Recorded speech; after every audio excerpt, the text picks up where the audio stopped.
If you clicked on this, you either know someone who always has a victim mentality, or you think this is about you.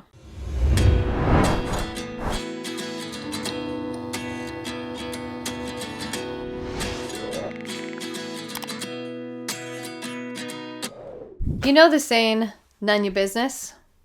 Well, I'm Nunya, and I'm here to make it your business, so let's get into it. But first, let's pull a little memory off the shelf, and let's get into some nostalgia nook. Because we all know I love a memory and nostalgia. So for today, as you heard in a past episode, and I've talked about her in probably every episode, my grandma Darlene, also Grandma Jessie. She's got a lot of names. This is on my shelf. This is from her home where, again, I'll talk about it at some point. I was with her when she passed away, and we just were there a lot. We sat with her in her home for, I think it was 3 days, 2 days, something like that. Time doesn't even exist when I think back to it. But we played Blitz. Blitz was also always a card game that we always used to play. You may know it as 31, and I think there's another name for it, but I can't recall it. It's a name that we never used. But at Grandma Jessie's house, it was always honestly a privilege to get to sit at the table and play Blitz. I remember when I was like 11, and I got to play Blitz with everybody, and I ended up winning. And I think we were playing for dollars that year. I might have walked out with like $33 or something like that, but I felt like a rich young adult, and just really cool. So we played Blitz, and we had this little picture of my grandma that we sat by us. She had already passed away, and this was a card deck we used, and then this is the money that we used. We were only playing with quarters this time, and that's okay. And then we always had one of her special little fancy dishes. And again, I've just made it a thing. So now whenever we play Blitz in my home, we'll have a little Grandma Jessie playing Blitz with us. So again, just a little piece of decoration you can make with something very simple and that means something to you. So on my shelf, and I like to change stuff up. I'm always changing, as you'll see in this set, different things and moving stuff around. So I think that's kind of a black sheep decorating tip, really, because I don't like to do stuff like everyone else likes to do stuff. There's a little bit of memory. Let's get into a little bit of truth. And the truth today is that this letter was very hard to write. Aren't they all? As I feel like I say in every episode. As I'm getting feelings out on paper and I'm voicing my thoughts, and it's always hard. And you think, am I doing this wrong? Should I not be doing this? Should I not be saying this? And again, that is where sometimes the issue stems from, is you're not able to talk about it. And I always want to be able to talk about something. And in some of the environments that I've grown up and been around, you haven't been able to talk about it because that was taboo, or it just didn't fit for that person. And it was easier not to talk about it for that person. And this topic today is a letter to the ones that always play the victim. And it's in plural because I have met more than one of these humans in my life. And this is about more than one human that I've met in my life. So some of these are going to be about to the ones. And I know who they are. And again, you will not. But I'm assuming that you will probably know somebody in your life that has been the same. Or maybe you were one. And that's okay. In my letter today, you'll see that there have been times when I also played the victim. And again, I think it's just about growing and learning from that and taking accountability. So let's get into it. To the ones who always play the victim. I've spent a long time wondering what I did wrong, or what I could have done differently to not cause any hurt or upset feelings for you. I've replayed conversations.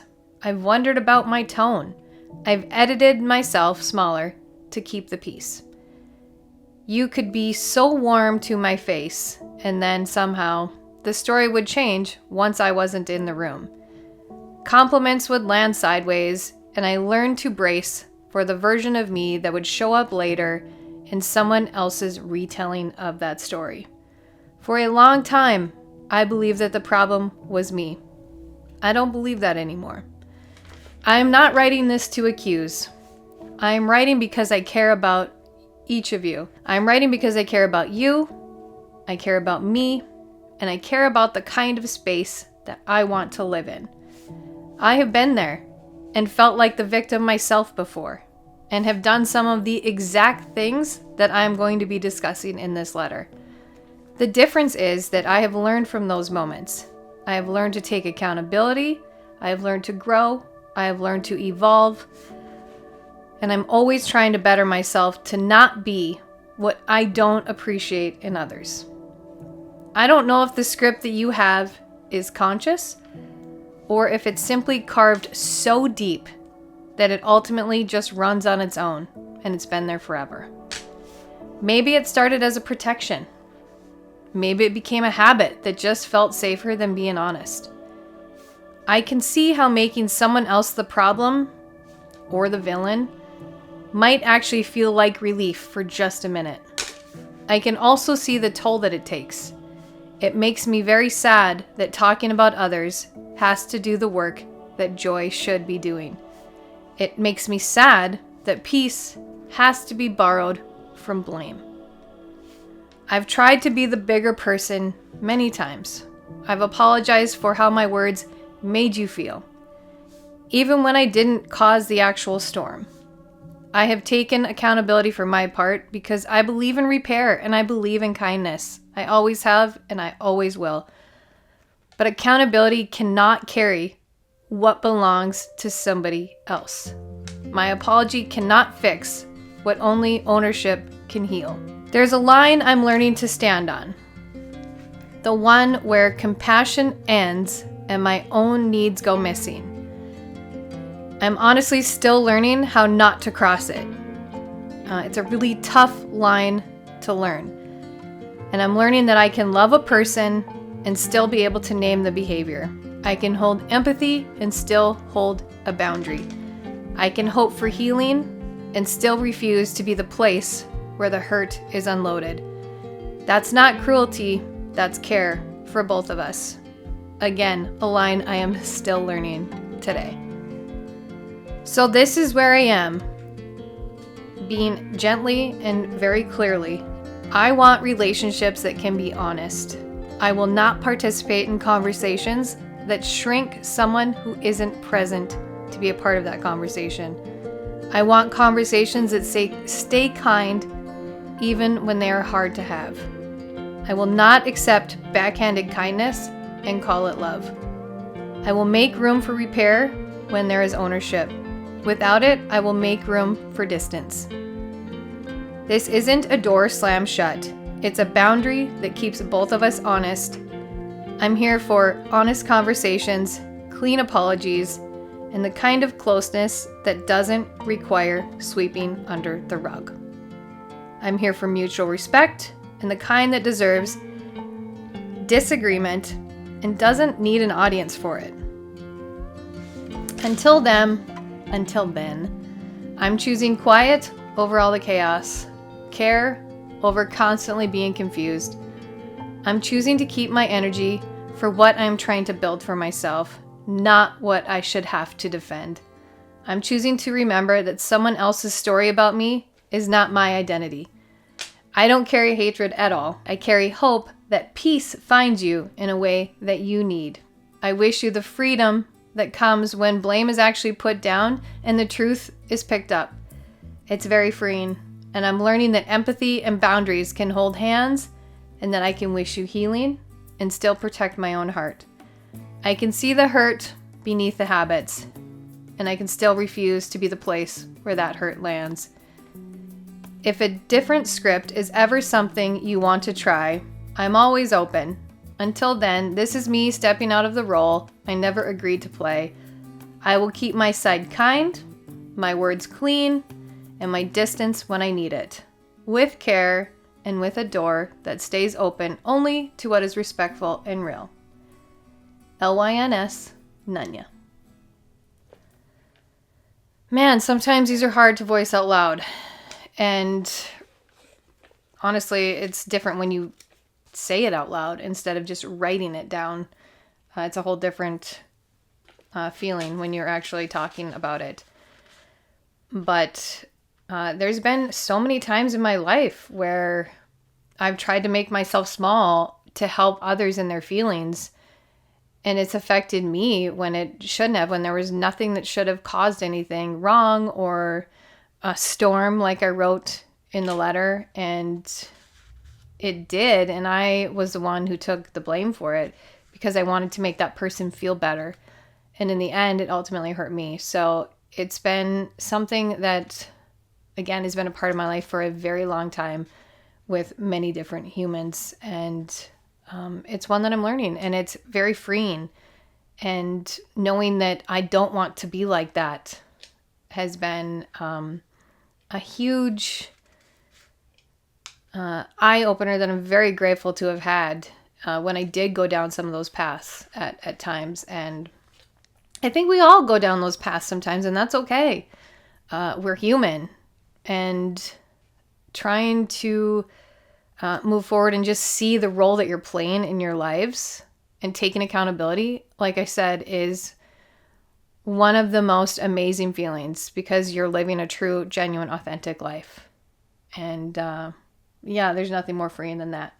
And that's how we'll end the letter today.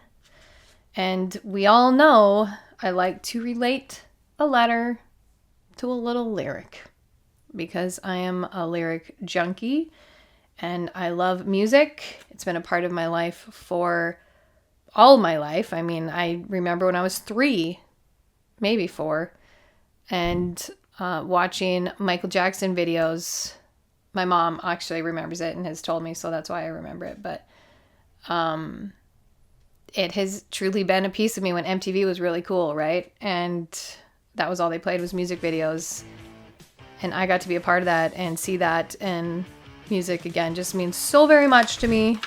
And the song that I chose to relate to today's letter is Heart of the Matter by Don Henley. Again, big Eagles fan here. So if you all know, Don Henley was a part of the Eagles, still is, and also did a little solo, a couple of solo stints. And Heart of the Matter is a song that you've most likely heard, and it's also been in, I think it was the first Sex and the City movie, a show I really like. And it's about just all the things that we've been through, and the bad luck and the struggles, and how you kind of lose yourself with the voices around you, and how that can really throw you off. And it's easy to blame others. And ultimately, the heart of the matter is that you need to think about forgiveness and not let others' thoughts and opinions take you down or take you in, and let it remove your peace. And having a boundary and being able to forgive is still possible. And loving that person and forgiving, but not forgetting either, sometimes is okay. And hopefully working through that with that person that you're having this problem with is possible. But always know that forgiveness is the best way to move forward, in my opinion, as it just allows you to be the person that you want to be, and the person that others want to strive to be. I obviously think a lot about my niece and my nephew in these situations, and who do I want them to be, and I don't want to be that person that sweeps it under the rug and has that victim mentality, essentially. So yeah, it's a great song. If you don't know it, go listen to it. Other than that, I think that's all I'm going to leave you with today. Blah, blah, blah, blah, blah. I kind of want to do the Wayne's World.